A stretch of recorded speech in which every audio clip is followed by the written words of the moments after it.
blind.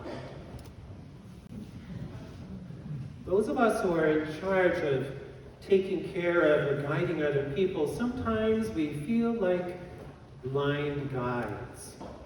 I know that I do, trying to guide a community like this. I feel like blind guides. Because while I know where I'm trying to go with the community, I don't always know how to get there. All those things that are necessary to move us towards a goal, sometimes I just can't really figure that one out. Maybe it's the same with parents. Parents responsible for raising up their kids, they know what they want for their children. It's sometimes hard to see how you actually get there. Fortunately, we have the Holy Spirit. The Spirit of God is the one who guides those who are called to guide others. He has other roles as well, but it's one of his fundamental roles is to guide the guides so they're able to do what they're not able to do in their own strength. The Spirit of God is the one who takes us by the hand and leads us step by step towards the goal that we are headed, towards the goal to which we are headed. He knows the way. We don't, but we just know where we're trying to go. My role is to guide a parish. So fortunately, I have this real sense the Holy Spirit knows what he's doing, even if I don't. But also in the guiding of the parish, what we've come to discover is there's no one person that can adequately guide a whole parish. That's why we have leadership teams. In the parish, we have two leadership teams. One called Parish Leadership Team that does the practical day-to-day sort of managing the community. And the other one's called Vision Strategy Team that looks at 5-year plan, 10-year plan. And the pastor needs this because I'm only one person. I have my experience, I have my understanding. But you are kind of a big, diverse group. And we need to have the experience of others, the opinions of others who care about the community to say, okay, here's what I think is going to be helpful.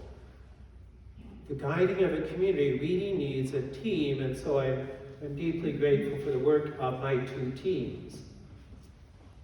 And with the two teams together, Vision Strategy and Parish Leadership Team, they spent a couple of days or a couple of evenings recently discerning what is God's vision, what's the Holy Spirit's vision for our parish in 2022.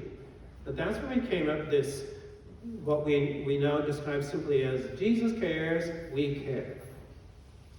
It's based on a reflection upon Jesus, the Good Shepherd. He knows, he knows his sheep. He calls them by name. I know my sheep and they know me.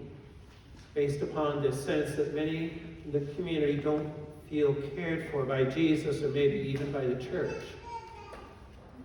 So we discerned this between the teams, and then on Friday we were trying to look at practical ways that we can move towards helping you to have a sense that Jesus cares about you personally. Because your own understanding of being cared for by this Jesus Christ is what empowers you to care for other people.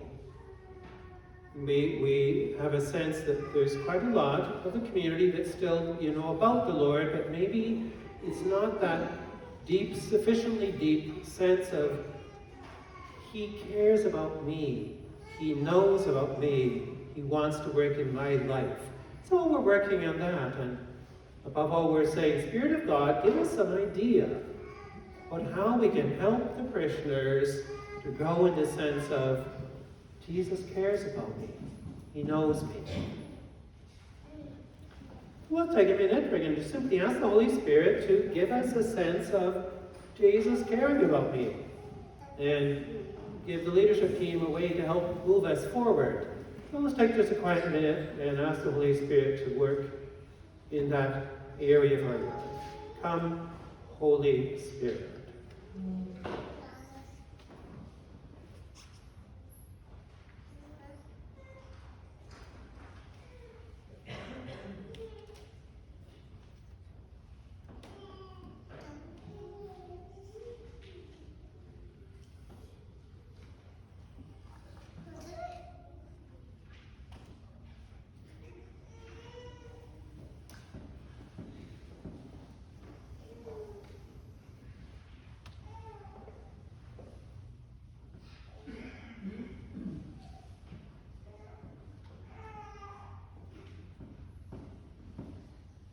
Holy Spirit is important not only in giving us a sense of Jesus' care, but he's also important in helping us to care for others.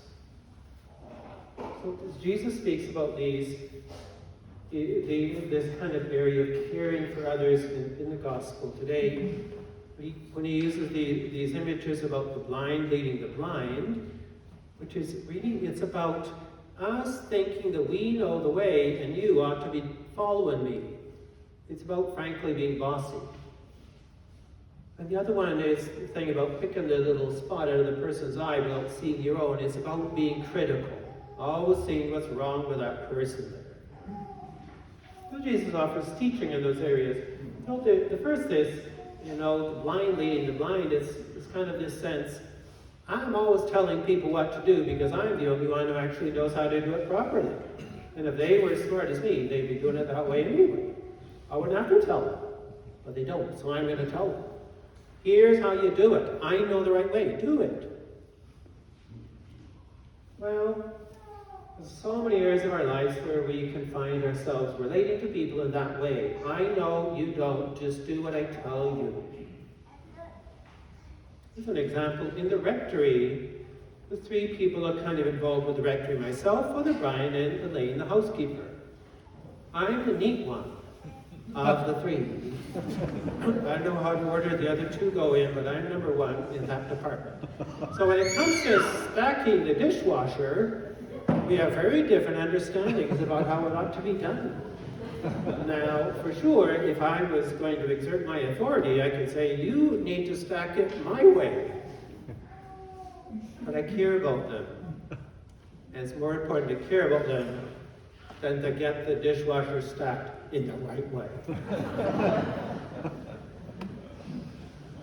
This kind of pattern of us knowing right and them not knowing the right and me telling what to do, it doesn't work very well because they get resentful and I get frustrated. They're resentful because I'm treating them as though they're little kids who don't know nothing, and I get frustrated because they don't do what they're told. Right? So the Holy Spirit is needed in that area of relationship. As the Holy Spirit says, caring before guiding.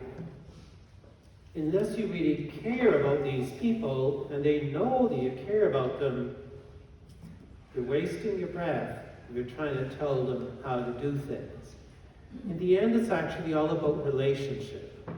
It's not actually about the dishwasher or the way we use our money or where we're going on holiday. It's actually about relationship. The Holy Spirit is the one who helps us to think about the big things and challenges us to let go sometimes of our stress around the little things. That's what he says. Caring before guiding. Because if you don't, your efforts will be, not appreciated, at least. That much we could say. This is the same probably in a parish. So the work of the church often trying to guide people, but often if the faithful do not believe that the church, or that the priest, or the parish cares about them, sometimes we're wasting our energy. That's why we think about this and say, what can we do to persuade you we actually care about you? We have some idea what's going on in your life. Because we don't want to be in that situation of telling you what to do and you being resentful. But Jesus speaks also in the gospel about this other challenge around the way we relate to others. When he says a little image about pointing out, what's wrong with Daniel, without looking at what's wrong with me. The speck in his eye and not the log in my own. That is this pattern of always seeing what's wrong with somebody. Always being critical. Always pointing out the things that are deficient in them.